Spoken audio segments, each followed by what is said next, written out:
Hey, Falcons fans! If you want to stay up to date with all the news, updates and developments about our team, you're in the right place. Here, you'll find everything about the Atlanta Falcons, with content made especially for our fans. So, don't waste any more time.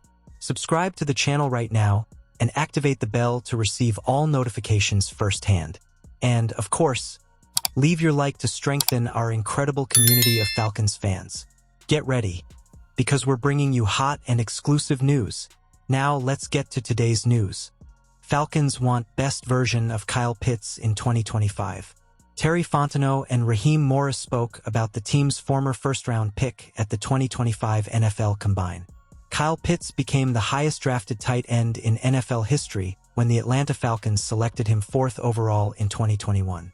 As a rookie, Pitts backed up the Falcons' decision and finished with 1,026 receiving yards, the second most in NFL history by a rookie tight end behind only Hall of Famer Mike Ditka. Pitts made the Pro Bowl as a result. Pitts hasn't replicated that early success, however, and his status with the Falcons has been called into question despite what he's proven he can do. The latest round of inquests took place Tuesday at the 2025 NFL Combine. He's always going to have that added pressure because of how high he was drafted, right? Falcons head coach Raheem Morris said. So we want to be able to put the young man out there and be the best version of himself. We're always going to make the right decision for the Falcons, and we're always going to make the right decision for us in order to get him going. We're going to have to figure those things out.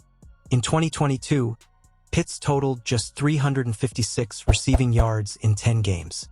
A knee injury ended his season prematurely.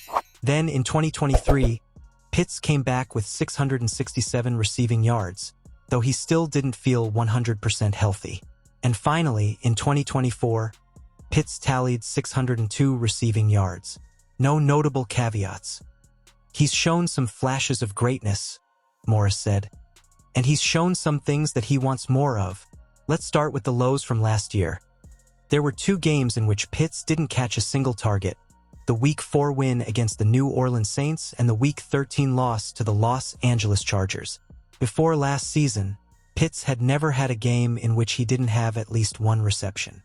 As for the highs, his career-best 4 touchdowns in 2024 are a good place to start. Pitts scored the Falcons' first touchdown of the season, a 12-yard pass from quarterback Kirk Cousins in a Week 1 loss to the Pittsburgh Steelers. Pitts then had his first career 2-touchdown game in a Week 8 win against the Tampa Bay Buccaneers, catching passes for 36 and 49 yards from Cousins.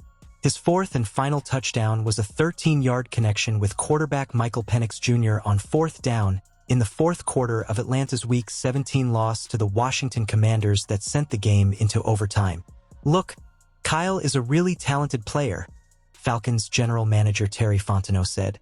He's done some really good things. Man, you can pull up a highlight tape and see all the good things he's done. That's why the Falcons decided to pick up Pitts' 5th-year option last offseason. It's why he's on the roster through 2025. After that, though, Pitts is set to become a free agent, making this an important season for the 24-year-old. There's plenty of optimism about the potential of Atlanta's offense with the team's 3 most recent first-round picks, Penix, wide receiver Drake London, and running back Bijan Robinson. How Pitts fits into the mix is a storyline once again. We believe Kyle is going to give it his all to be the best player he can be for us, Fontenot said. We'll do the same for him. Jaire Alexander to be traded to Atlanta Falcons. Packers cornerback could be on the move. In the NFL, there are few luxuries greater than having a lockdown cornerback. Just look at the Denver Broncos, who have the benefit of having a WR1 erasure in Patrick Surtain too.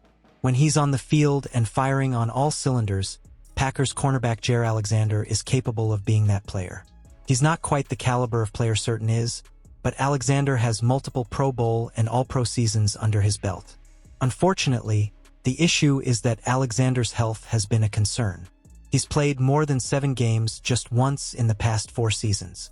In the wake of his injury issues and lack of availability, Alexander is officially on the trading block. Given this news, a move to Atlanta makes sense for the star cornerback. NFL insider Ian Rappaport revealed that the Packers are open to trading Alexander this offseason. it would be prudent for the Atlanta Falcons to make a decision in the coming days. Cornerback needs in 2025. The Falcons' secondary as a whole struggled at times throughout the 2024 season. Ultimately, Atlanta finished the year as the league's number 22 pass defense while ranking 25th in EPA per dropback. Heading into next season, Atlanta clearly needs to make improvements to its secondary while also losing Mike Hughes, a cornerback who saw over 700 snaps last year. Adding a talented cornerback like Alexander alongside A.J. Terrell could do wonders to bolster the secondary, as long as he can stay on the field. The Falcons have shown time and time again in recent years that their mandate is to win now. Continually adding offensive weapons in the first round and attempting to add a franchise quarterback last offseason point to a team looking to make championship hopes a reality in the near future. The move to add Kirk Cousins didn't pan out, but it doesn't appear that the team's philosophy and direction will change. Most of Atlanta's top weapons and difference makers are still on rookie deals, and if Michael Penix Jr. can elevate the offense, this team can compete in the NFC. The front office has undoubtedly identified the secondary as an area that needs to be addressed. A move to add a star cornerback wouldn't be too out of the ordinary for a team with that mindset.